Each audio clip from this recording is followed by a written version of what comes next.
Hola, ¿qué tal? Tengan todos un buen día. Yo soy el doctor Luis Álvaro Melo y el día de hoy vamos a hacer la revisión histológica del sistema digestivo. Empezando con sus generalidades, podemos decir que el aparato digestivo para su estudio se ha dividido en un tubo digestivo y unas estructuras anexas. En el tubo digestivo podemos hablar de la cavidad oral, la faringe, el esófago, el estómago, el intestino delgado y el intestino grueso. Dentro de las estructuras anexas encontramos la lengua, los dientes, las glándulas salivales, el hígado, el páncreas y la vesícula biliar. La mucosa digestiva cumple funciones muy importantes como son la secreción, absorción, mecanismo de barrera y protección inmunológica. Como ustedes saben, nuestra mucosa digestiva es capaz de secretar gran cantidad de sustancias químicamente activas para el procesamiento de alimentos.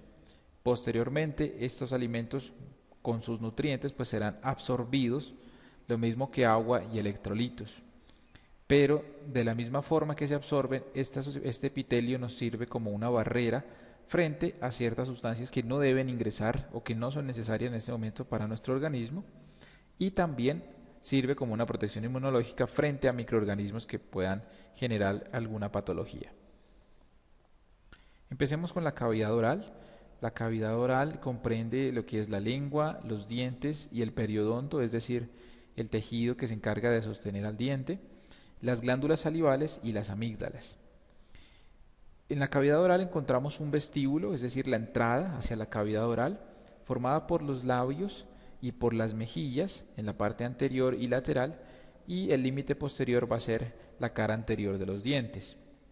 Detrás de los dientes hasta el istmo de las fauces se conoce con el nombre de cavidad oral propiamente dicha, limitada por arriba por el paladar duro y blando, por abajo por la lengua y el piso de la boca, y a los lados nuevamente las mejillas.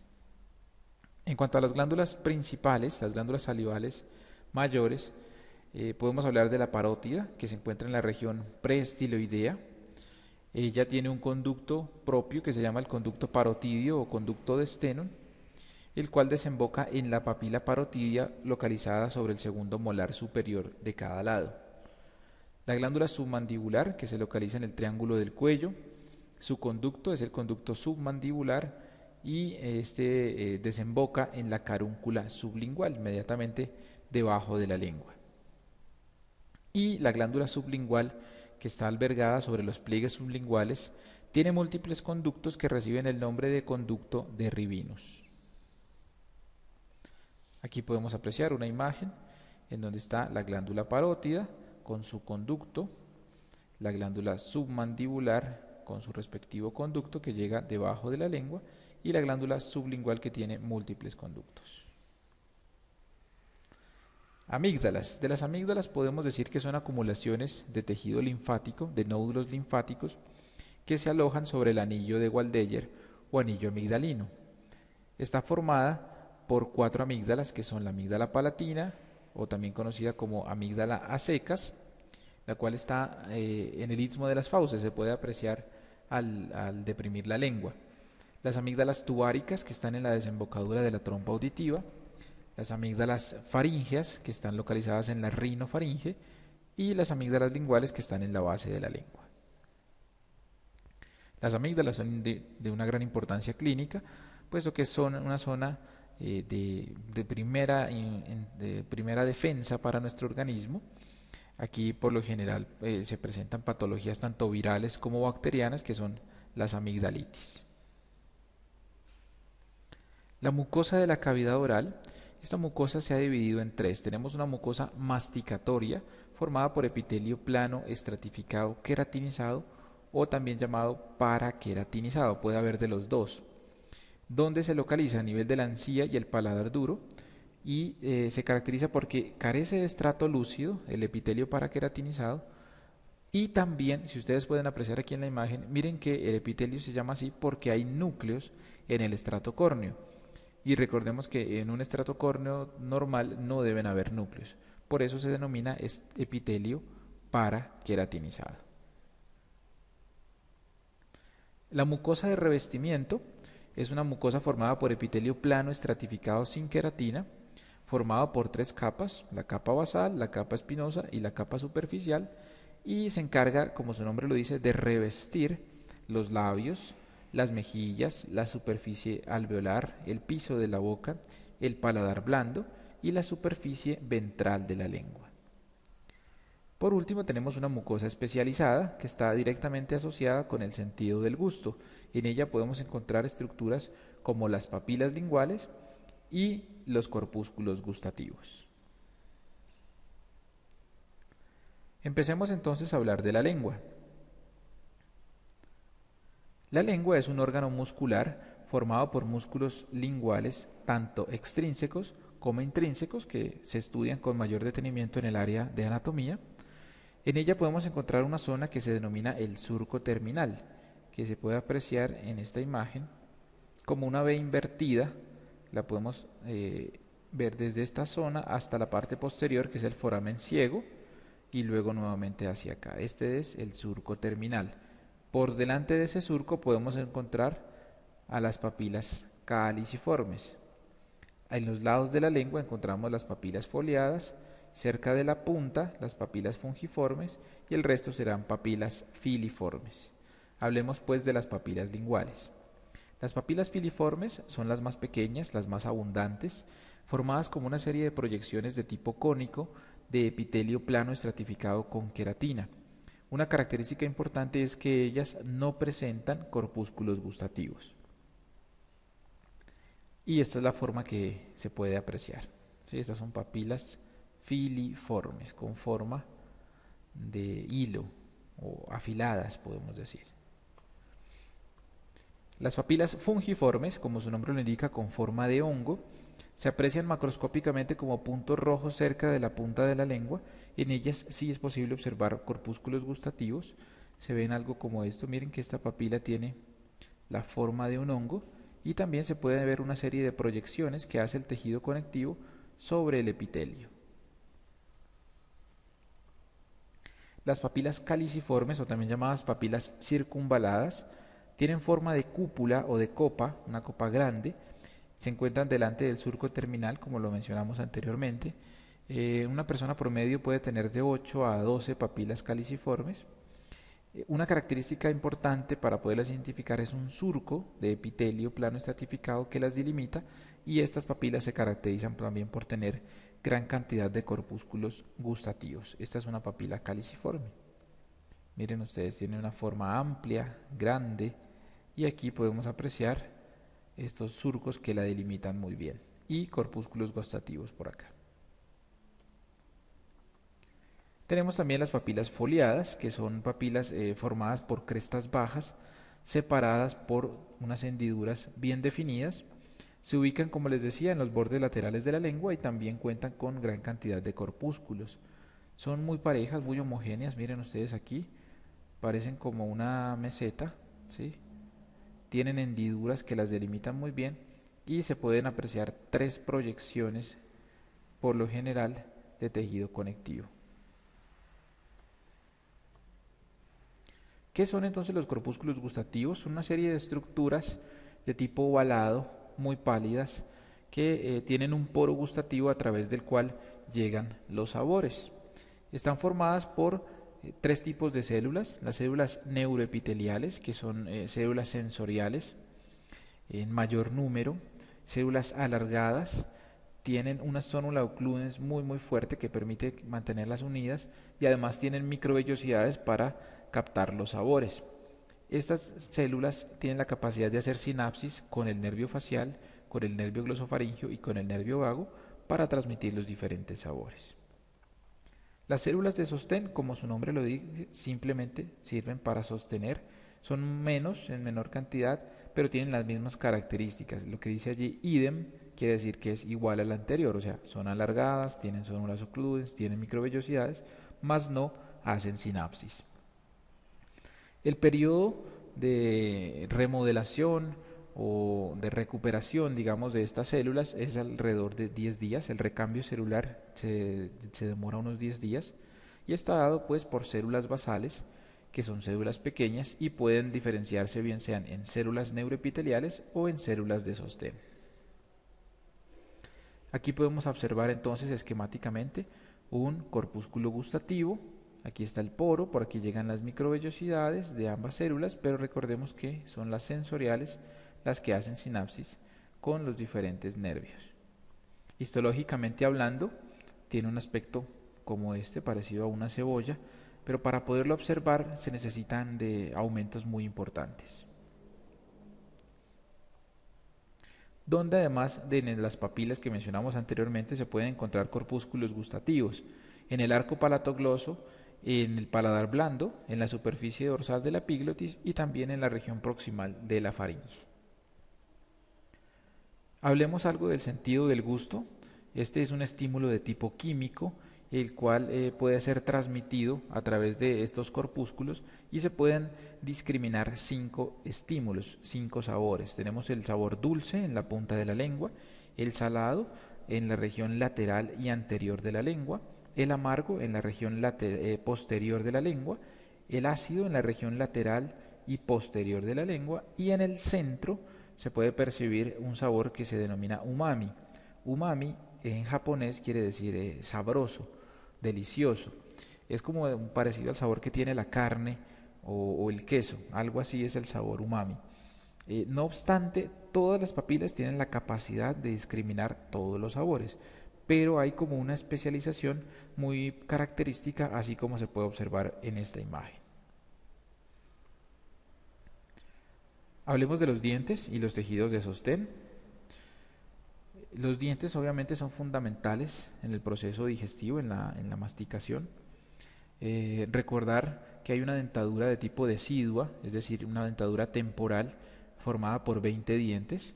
Tenemos un incisivo medial que hace su erupción más o menos a los 6 meses, un incisivo lateral que hace la erupción a los 8 meses, un canino a los 15 meses y 2 molares. El primer molar hace su erupción de entre 10 a 19 meses y el segundo entre los 20 y 31 meses. Luego de un tiempo estos dientes se caen, periodo en el cual nuestros padres suelen tomarnos fotografías y luego mostrarlas cuando estamos más grandes y hacernos quedar muy bien. Y luego ya aparece la dentadura permanente, formada por 32 dientes. Tenemos un incisivo medial que hace la erupción entre 7 y 8 años, un incisivo lateral con erupción de 8 a 9 años, un canino de 10 a 12, 2 premolares también de 10 a 12 y 3 molares, el primero a los 6 años, el segundo en la adolescencia y el tercero la famosa cordal o muela del juicio que aparece después de los 20 años. Dos cositas aquí para hacer una anotación. Primero, hay bebés que nacen con dientes, ¿sí? Y hay bebés a los que el primer diente le aparece al año, por ejemplo. Entonces, esto hay que tenerlo en cuenta, no es que sea algo absoluto, sino que es un promedio de edad, ¿sí? Pueden pasar muchas cosas de acuerdo a nuestra constitución genética.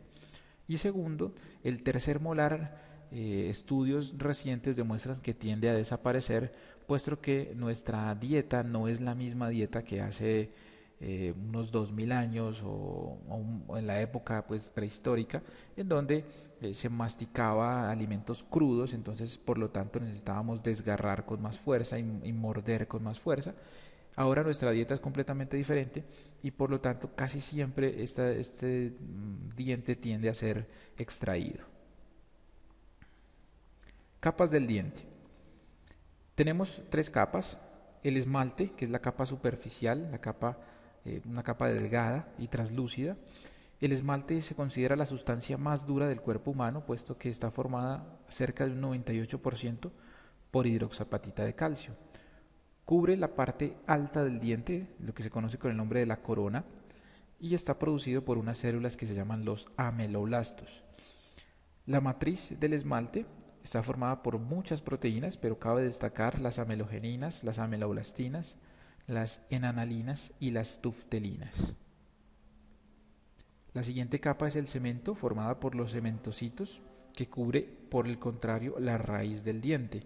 Sí, esta está opuesta al esmalte. El 65% de su composición son minerales y es un tejido completamente avascular. Entre el esmalte y el cemento encontramos la cavidad pulpar. Y la dentina, que es la capa más abundante, está formada por los odontoblastos. Hay algunas proteínas importantes como la fosfoproteína y la cialoproteína que le dan esa característica especial. Aquí hay una imagen donde podemos encontrar el esmalte, que es esta región de arriba, el cemento que está por abajo, ¿sí? Esta es la cavidad pulpar y esto, la mayor parte, será la dentina. Obviamente, pues en la parte histológica y no, en la carrera en medicina es importante conocer estas estructuras, saber cómo está formado, pero pues hace parte de la especialidad, ¿no? de odontología.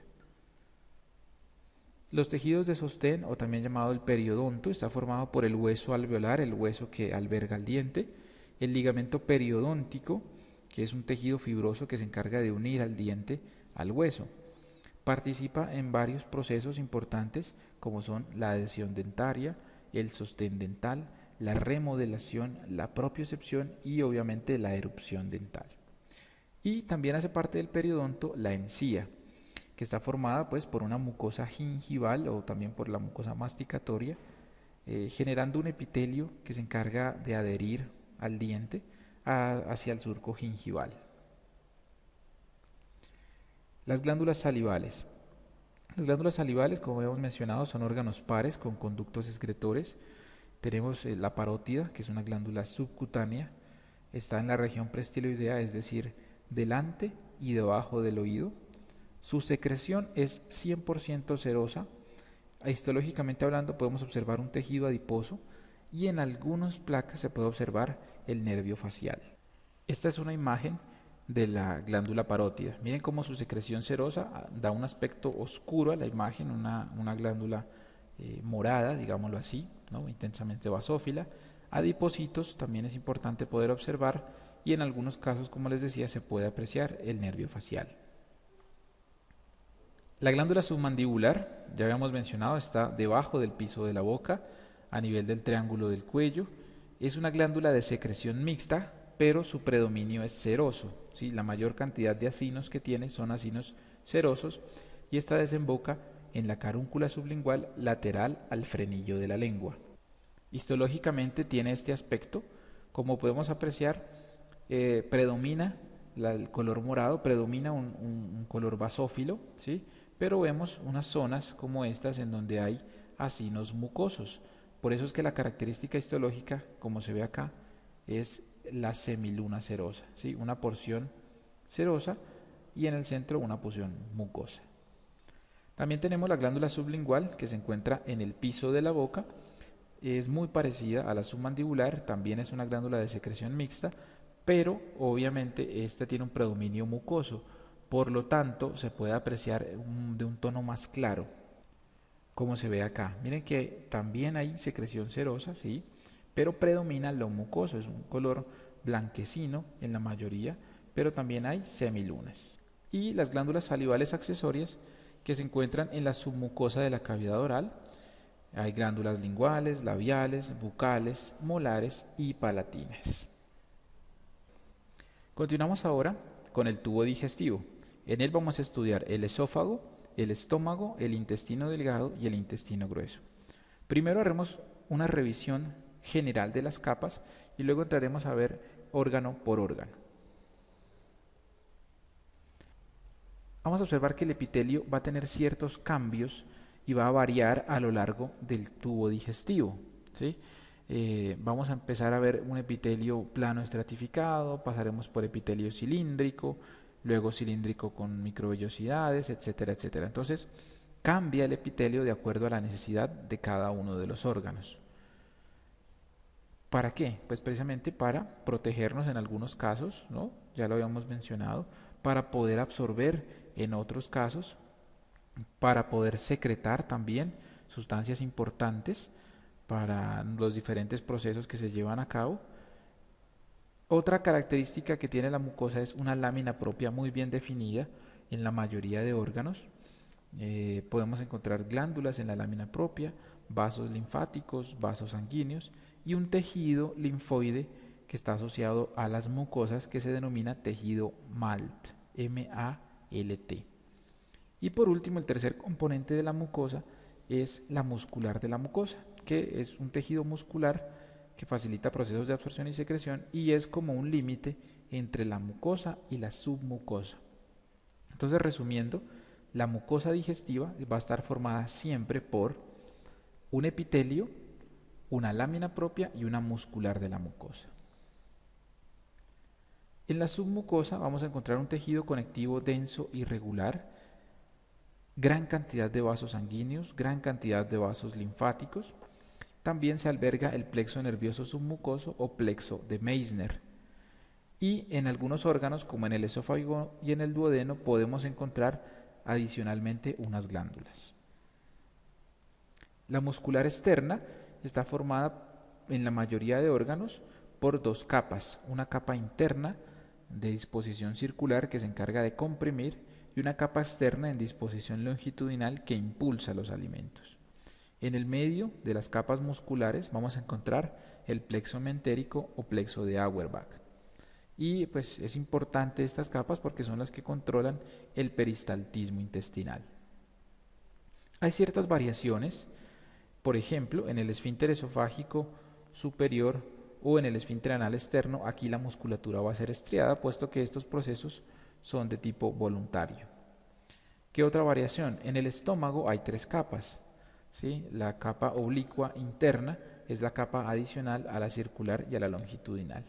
Y en el intestino grueso hay un engrosamiento de la muscular que forma lo que se denomina las tenias del colon.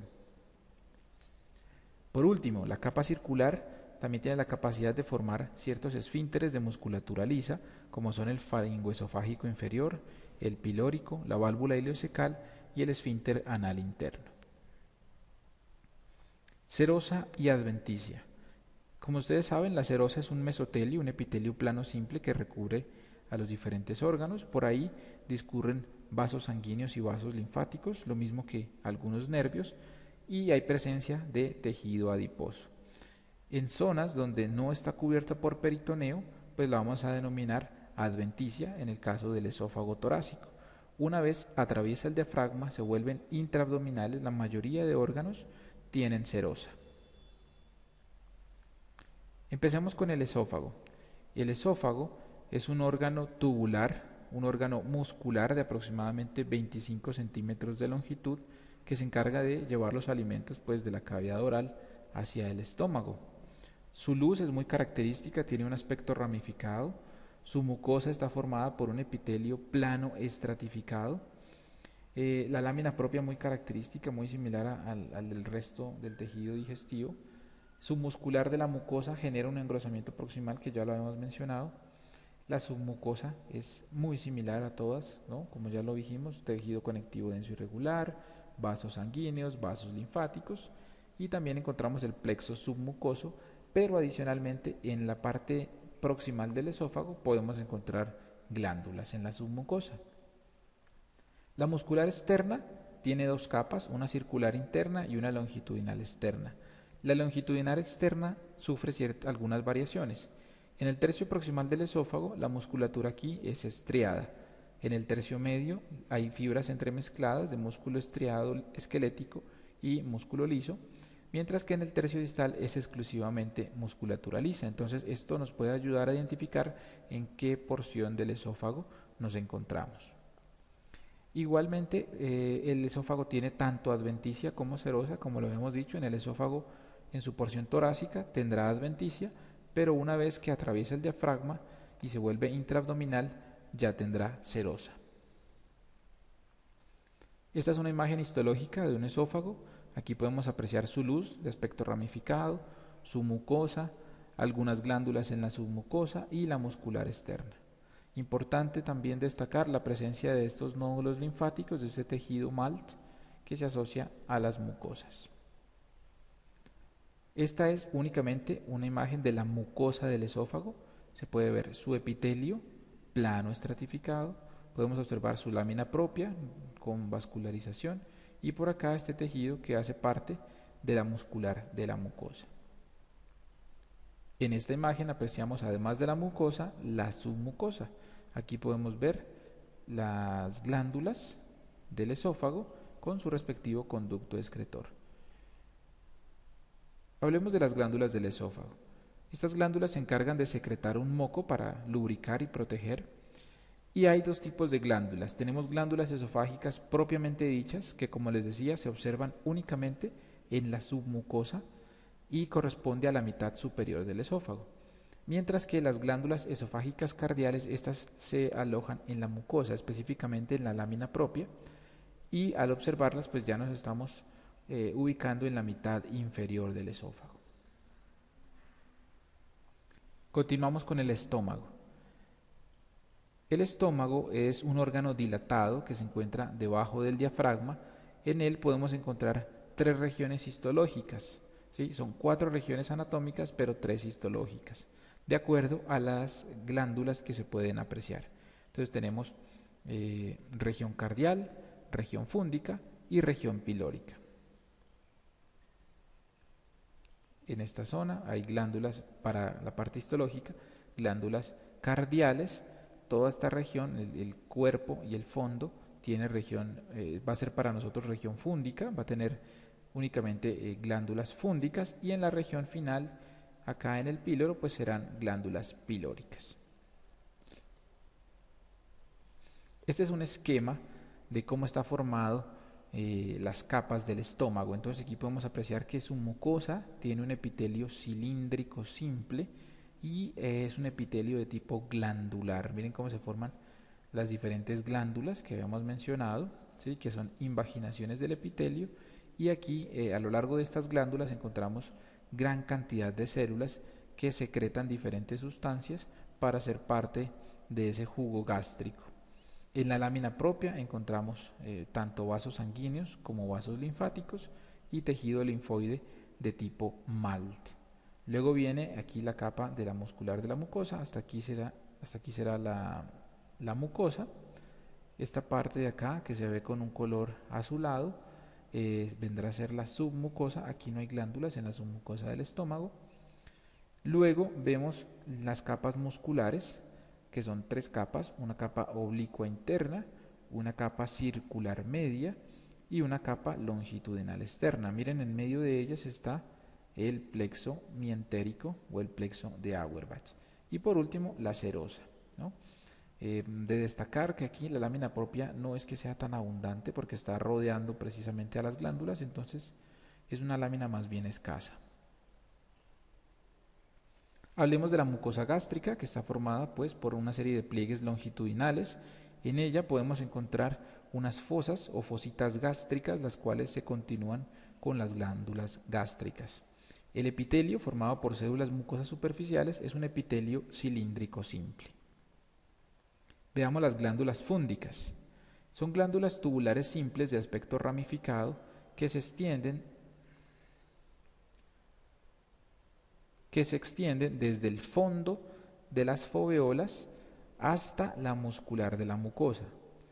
Es decir, estos espacios que usted observa, aquí viene el epitelio, usted observa un espacio que es la foveola, ¿sí? O las fositas, y desde el fondo de esa fosita hasta acá, hasta la muscular de la mucosa, todas esas son glándulas de tipo gástrico, glándulas fúndicas en este caso, ¿sí? Aquí podemos apreciar sus diferentes porciones que ya las vamos a ver a continuación. El istmo es una zona donde se lleva a cabo procesos de replicación celular y estas glándulas producen alrededor de 2 litros de jugo gástrico por día. ¿Qué células podemos encontrar? Las células mucosas del cuello, que como su nombre lo indica, pues están localizadas a nivel del cuello glandular. Son células cortas de núcleo esférico que sintetizan un moco de aspecto soluble. Las células principales, o también llamadas que se ubican en la profundidad de la glándula, son de aspecto basófilo y su función es sintetizar pepsinógeno. Las células parietales se ubican en el cuello también, son de aspecto esferoidal, su núcleo es de aspecto esferoidal, secretan factor intrínseco y ácido clorhídrico. Las células enteroendocrinas están básicamente a lo largo de toda la glándula, tienen microvellosidades y sintetizan gastrina. Y por último están las células indiferenciadas, pues que pueden, valga la redundancia, diferenciarse en cualquiera de estas células.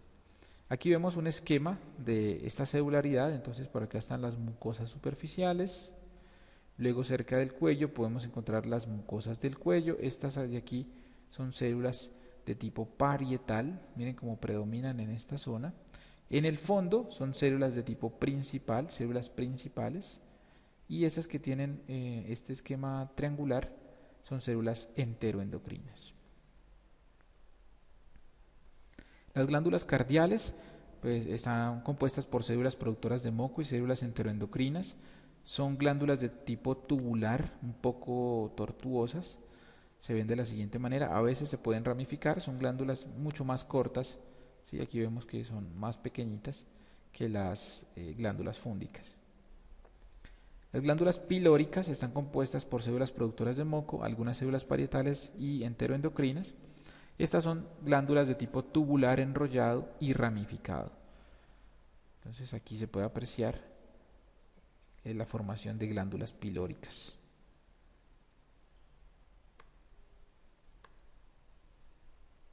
En la lámina propia, habíamos dicho que es una lámina de aspecto escaso, se encarga de rodear tanto las fositas como las glándulas, hay gran cantidad de células, y la muscular de la mucosa, que está formada por dos capas muy delgadas, la circular interna y la longitudinal externa.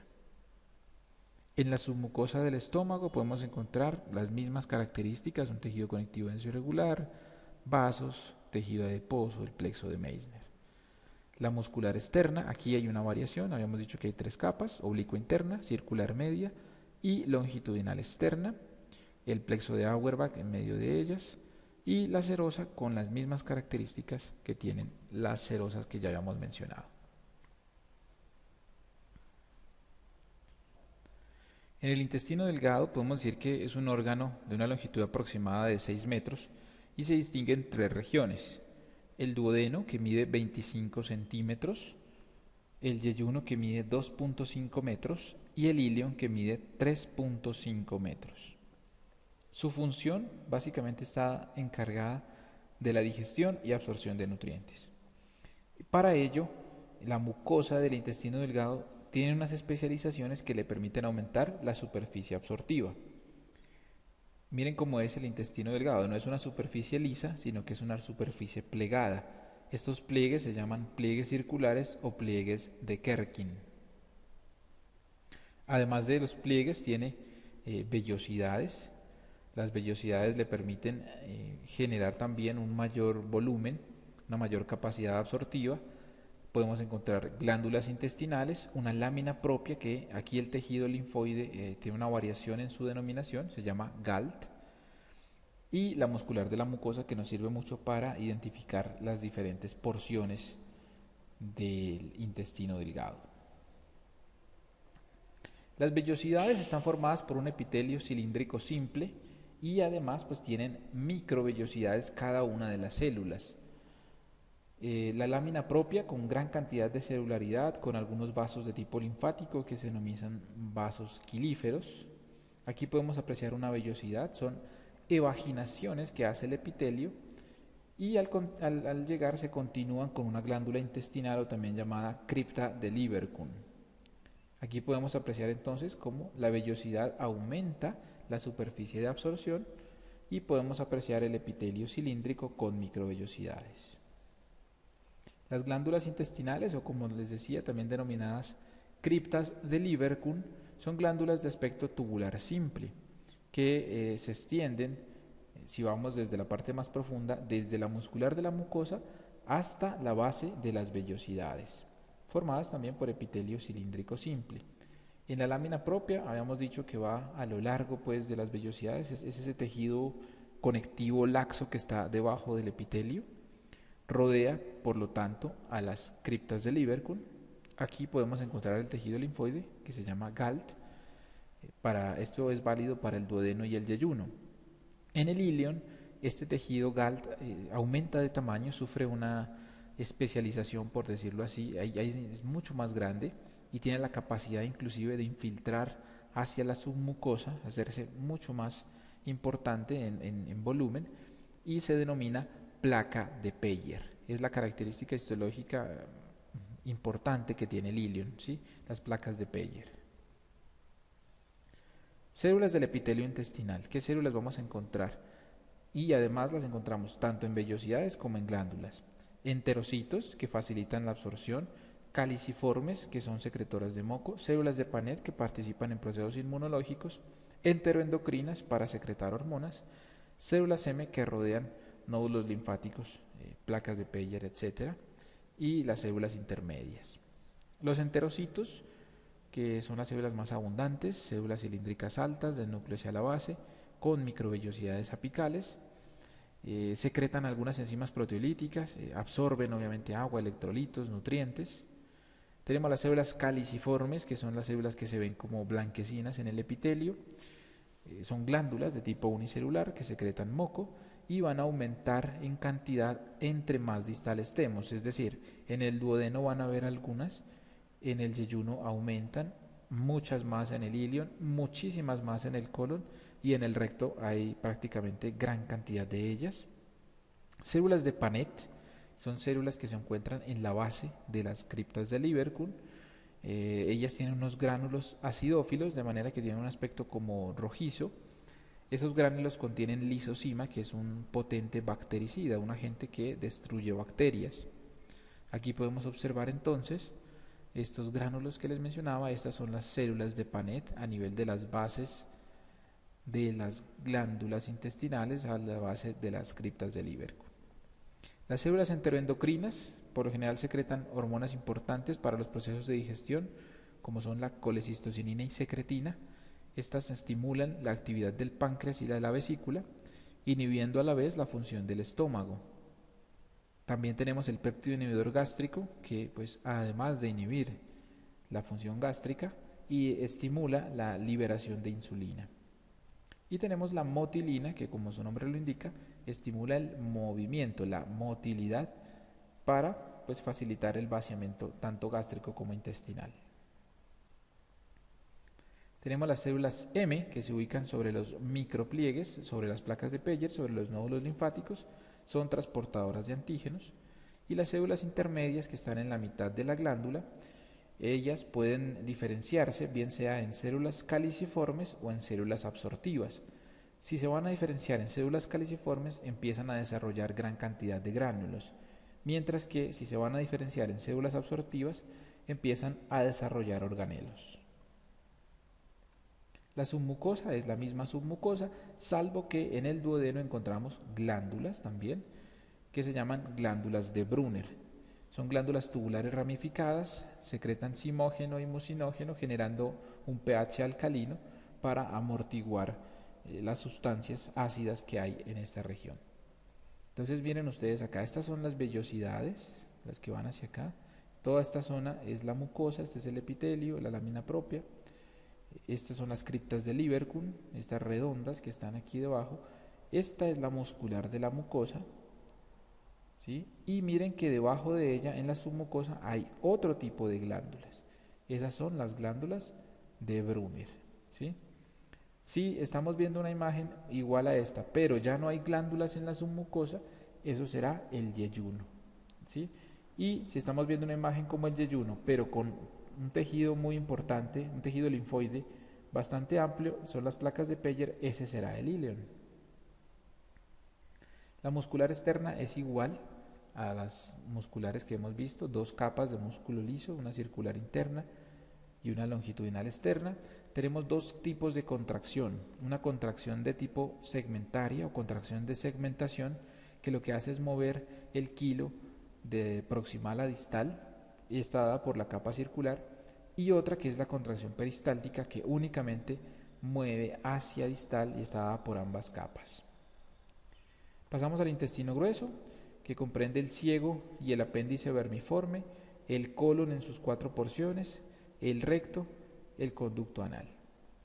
Macroscópicamente se puede observar las tenias del colon, que es un engrosamiento que hace la muscular, ausentes en el recto, conducto anal y en el apéndice. Las austras, que son muy características, eso es lo que le da la forma que tiene tanto el ciego como el colon, y los apéndices epiploicos, que son prolongaciones de tejido adiposo. Entonces, macroscópicamente se ve algo como esto. Estas son las famosas austras del colon, estos engrosamientos son las tenias, y estos de aquí son los apéndices epliploicos. Como les digo, esto es más anatómico, ¿sí? Histológicamente hablando, en la mucosa podemos encontrar muchísimas criptas de Lieberkühn. El epitelio es cilíndrico simple para facilitar procesos de reabsorción de agua y electrolitos. Después de reabsorberlos, pues ya lo que queda allí será eliminado, ya que son alimentos no digeridos y van a ser producto de desecho. Esta es una característica del colon, que tiene un aspecto muy organizado, ¿sí? Sus glándulas, sus criptas de Lieberkühn, sus glándulas intestinales le dan este aspecto muy característico al colon, una organización muy peculiar, ¿sí? Y tejido linfoide asociado, ¿no? Aquí el tejido nuevamente se llama tejido Galt. En cuanto a la celularidad, es la misma del intestino delgado, excepto que carece de células de Paneth. Aquí no podemos encontrar células de Paneth. Encontramos las demás. ¿Listo? En la parte proximal, es decir, en ciego, colon, vamos a ver que las células absortivas predominan sobre las células caliciformes. Por lo tanto, va a haber una relación como de 4 células absortivas por una caliciforme. ¿Sí? Pero a nivel del recto ya la relación es cada vez más similar, o sea, una célula absortiva, una caliciforme. Se necesita mayor lubricación en esta zona. En la lámina propia encontramos una zona que se llama la meseta colágena, que facilita la regulación de agua de electrolitos, un GALT muy bien desarrollado, la vaina fibroblástica pericrística, que está formada por muchos fibroblastos que rodean a las criptas de Lieberkühn, y aquí es importante tener en cuenta que ya no vamos a ver vasos linfáticos. La muscular externa, como les decía, formando las tenias, las austras, igual las mismas contracciones que mencionamos anteriormente. El ciego, que es una expansión del intestino grueso, la histología es igual a la del colon, entonces nos vamos a detener allí. En el apéndice sí podemos decir que es una evaginación digitiforme que está formada por una capa longitudinal completa y exclusiva para el apéndice. Otra característica importante es la gran cantidad de nódulos linfáticos que hay en ella, como se puede apreciar en esta imagen. Mire, podemos ver muchas criptas de Lieberkühn, ¿sí? Un corte de aspecto circular y muchos nódulos linfáticos. Eso es característica del apéndice vermiforme. El recto es la porción distal y dilatada del tubo digestivo. Está formada por una serie de pliegues rectales transversos. Su mucosa es igual a la del colon, salvo que aquí vamos a ver muchísimas glándulas y muchísimas células caliciformes. El conducto anal ya es la porción terminal del tubo digestivo, tiene una longitud de 4 centímetros. En él podemos ver que va desde la cara superior del diafragma pelviano hasta el orificio anal. Pues aquí podemos ver el recto, toda esta zona es el recto, aquí está la ampolla rectal, estos son los pliegues que les mencionaba. Y aquí este espacio es el conducto anal, ¿sí? Aquí vamos a ver ahora 3 zonas de importancia histológica. Y anatómicamente aquí se distinguen las columnas anales o columnas de Morgagni. Les decía pues que el conducto tiene 3 zonas, una zona colorectal, donde el epitelio es cilíndrico simple y todavía se pueden apreciar algunas criptas de Lieberkühn. Luego viene la zona de transición, donde vamos a ver el cambio de epitelio, y por último la zona pavimentosa, donde el epitelio es nuevamente plano estratificado. Aquí está la imagen, esta es la zona colorectal, aquí todavía se ven algunas criptas de Lieberkühn, luego viene la transición del epitelio, y por último el epitelio se vuelve plano estratificado, que es la zona pavimentosa. Ampliando la zona de transición podemos ver cómo el epitelio cambia, ¿no? Hay cilíndrico simple, epitelio cúbico estratificado, cilíndrico estratificado, hasta que luego se vuelve plano estratificado. En el conducto anal encontramos también gran cantidad de glándulas anales en la submucosa y en la muscular externa, lo mismo que glándulas perianales. La muscular de la mucosa va únicamente hasta la zona de transición, de ahí desaparece. Es una submucosa intensamente irrigada, ahí encontramos los vasos hemorroidales. La muscular externa, pues, que formará el esfínter anal interno por la capa circular, y luego la capa longitudinal formará el esfínter anal externo, que ya es de control voluntario.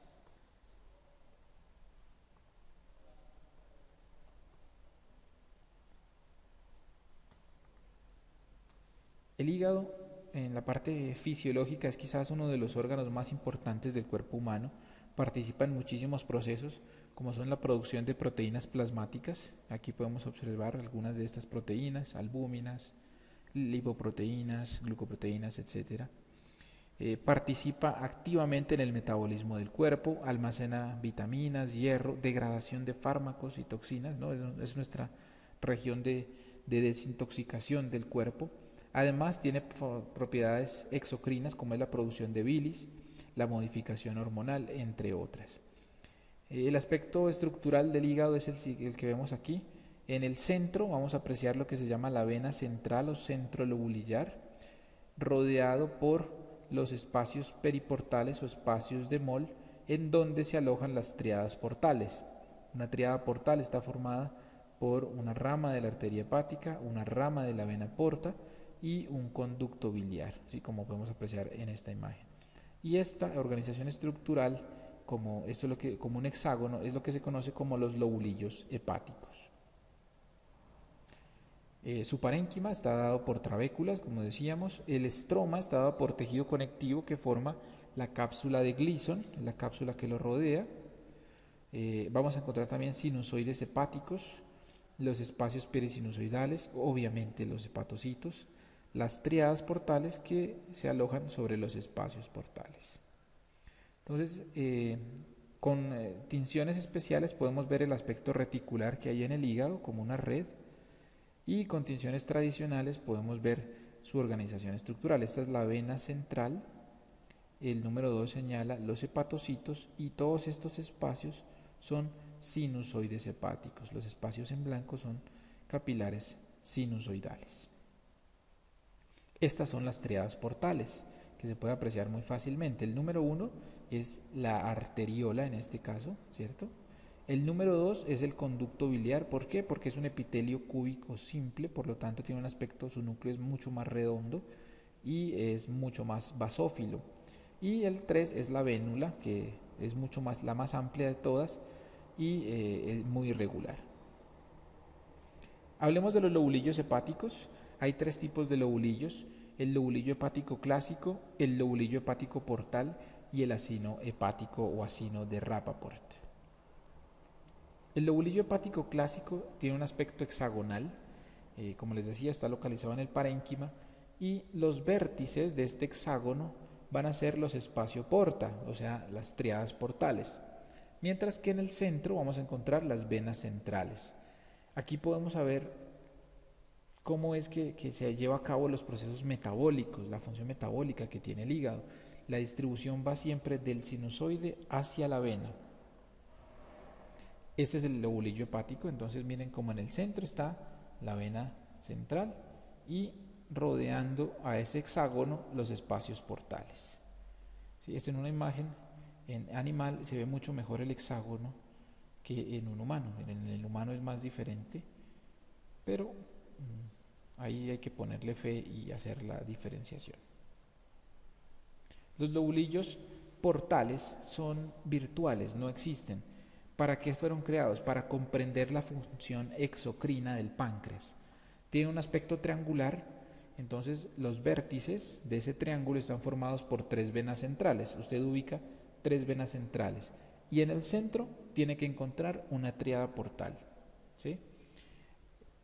¿Cómo se produce esta bilis? Hablemos, ya que estamos hablando de la función exocrina. La bilis está producida por los hepatocitos. Se juntan 2 hepatocitos y forman un canalículo biliar. ¿Sí? Posteriormente este va a aumentar de tamaño, se va a llamar un colangiolo o conducto de Hering. Este confluye y forma uno más grande que es un conductillo biliar, y finalmente los conductos biliares. Este es un espacio portal. Aquí podemos ver en el centro la tríada portal y la periferia 3 venas centrales.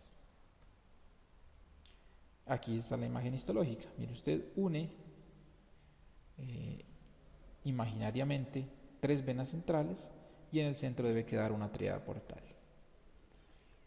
Los acinos hepáticos tienen una forma ovalada. Está formado pues por 4 vértices, digámoslo así, 2 venas centrales que están una a cada lado, o sea, uno a la izquierda, una a la derecha, y 2 espacios portales que están arriba y abajo. Esto se hizo para comprender la perfusión hepática. Tenemos 3 zonas: la zona periportal, la zona 2 que es la zona intermedia y la zona 3 que es la que está más cerca a la vena central. Entonces aquí podemos ver las venas centrales hacia los lados y los espacios portales arriba y abajo. El aspecto histológico es este. Entonces la zona 1 que es la periportal, la zona 2 que es la intermedia y la 3 que es la zona contigua a la vena central. ¿Sí? Aquí podemos ver otra imagen. Entonces estos son los lobulillos portales. El clásico para comprender el metabolismo, cómo es que participa en el metabolismo el hígado.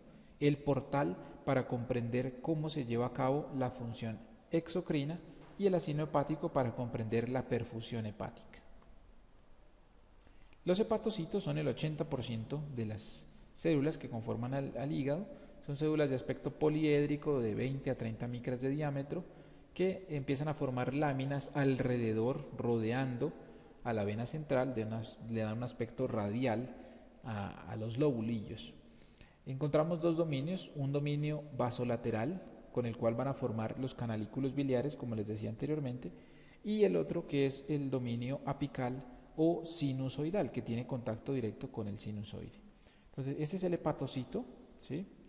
Aquí podemos ver el sinusoide, el espacio de Dice, que es este espacio perisinusoidal, en donde hay contacto directo. Por aquí se transmiten nutrientes y vienen todos los aportes para que haya el metabolismo necesario dentro del hepatocito, y luego de ese proceso vuelven y es entregado hacia el sinusoide en esta zona. Y miren que acá tiene la mitad, digámoslo así, de un canalículo biliar, luego viene el otro hepatocito con su otra mitad y ahí es como se forma el canalículo biliar. En los sinusoides también vamos a encontrar ciertas células. Obviamente, pues si es un sinusoide tiene célula endotelial. También podemos ver células de Kupffer, que si ustedes recuerdan son los macrófagos en el hígado. Y en el espacio de Dice, en el espacio que rodea al sinusoide, vamos a encontrar las células de Ito, las cuales son reservorio de lípidos y de vitamina A. Aquí podemos apreciar muy bien, este es el hepatocito, este es el espacio pues perisinusoidal, acá está el sinusoide, esta es una célula de Ito y este es un macrófago, una célula de Kupffer. Vesícula biliar. La vesícula biliar es un órgano sacular de entre 7 y 10 centímetros de longitud por 3 de diámetro, con una capacidad de hasta 35 centímetros cúbicos. Tiene un fondo, un cuerpo y un cuello. Y la función es almacenar y concentrar la bilis. La vía biliar está dada por los conductos hepático derecho e izquierdo, luego se unen y forman el hepático común. Este se une al conducto cístico, que es el conducto de la vesícula, y forman el conducto colédoco. A ellos se les une el conducto pancreático común y juntos desembocan en la ampolla de Vater. Esta ampolla tiene un esfínter que regula la salida, que es el esfínter de Oddi, y esta regulación está dada pues por la ingesta de alimentos y por la secreción de colecistocinina. Aquí está la imagen que les mencionaba de la vía biliar. ¿Qué capas tiene la vesícula? Son 3 capas. Tiene mucosa, muscular y adventicia y serosa. La mucosa está formada por un epitelio cilíndrico simple en su mayoría, con algunas microvellosidades cerca del conducto cístico. En la lámina propia encontramos capilares fenestrados y en algunos casos también se pueden apreciar glándulas. La muscular, formada por haces de musculatura lisa, hay gran vascularización aquí. Miren que no hay submucosa en la vesícula. Y podemos encontrar unos espacios que se llaman los senos de Rokitansky-Aschoff, de importancia clínica, ya que cuando se estudia una vesícula y se observan este tipo de senos, se pueden predecir que a esta persona le va a dar un problema de cálculos biliares. La adventicia y serosa son capas finales de la vesícula. Adventicia en la zona que está adherida al hígado y en la que no, pues será serosa. Aquí podemos ver entonces un corte histológico, podemos apreciar el epitelio, la muscular y por acá la adventicia, ¿sí? Nuevamente, esta es la mucosa de la vesícula, la muscular y por último la serosa en este caso. Y estos son los senos que les mencionaba, los senos de Rokitansky-Aschoff, que se ubican entre la muscular. Para terminar vamos a hablar del páncreas. El páncreas, que es una glándula alargada, tiene cabeza, cuerpo y cola, se ubica por detrás del estómago. Es un órgano mixto, ya que tiene funciones tanto exocrinas como endocrinas. En la parte del páncreas exocrino podemos hablar que esta zona se encarga de producir cerca de 1,5 litros de enzimas digestivas. Está formada por una serie de glándulas tubuloacinares ramificadas que se comunican por unos conductos interlobulares hasta llegar al conducto pancreático principal o también al conducto accesorio. Su secreción es 100% serosa también y se puede apreciar algo como esto. ¿Sí? Miren, aquí está la secreción serosa. ¿Sí? Aquí se produce las diferentes enzimas y luego llegan a este conducto que terminará comunicándose con conductos mucho más grandes y finalmente pues terminará en los conductos pancreáticos principales. Las células acinosas, las que forman el acino pancreático, tienen un núcleo ovalado, un citoplasma basófilo, muchísimos gránulos con las enzimas que habíamos mencionado, como amilasas, lipasas, fosfolipasas, entre otras. Responde de manera positiva a la colecistocinina, es decir, es estimulado por la colecistocinina y es inhibido por la somatostatina y por el polipéptido pancreático.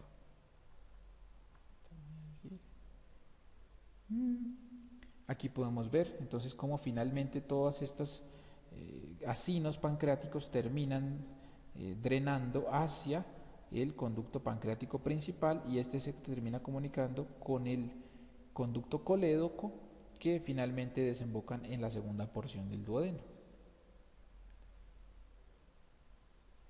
Para terminar, el páncreas endocrino está formado o está determinado netamente por los islotes de Langerhans. Son estructuras de organización esférica que se alojan entre los diferentes acinos pancreáticos. Generan un sistema sinusoidal para vertir directamente sus hormonas al torrente sanguíneo y cada islote está cubierto por una membrana basal, por lo tanto formarán un tejido epitelioide. Este es pues un islote de Langerhans esquemáticamente hablando. Estos son acinos pancreáticos que vimos anteriormente y de pronto en el medio encontramos aquí una zona mucho más clara, como vemos en la imagen. Miren, estas zonas claras que se ven acá son islotes de Langerhans. Aquí podemos apreciarlo con mayor detenimiento. ¿Sí? Entonces aquí hay unas células que sintetizan varias hormonas. Tenemos las células alfa que sintetizan glucagón, por lo general son periféricas. Tenemos las células beta, que son las que están en el centro, las más abundantes, que secretan insulina. Las células delta secretan somatostatina.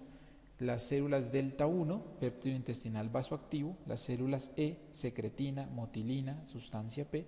Y las células PP secretan polipéptido pancreático. Es importante que ustedes por favor revisen la función de estas hormonas, ya que van a regular completamente todos los procesos metabólicos del cuerpo.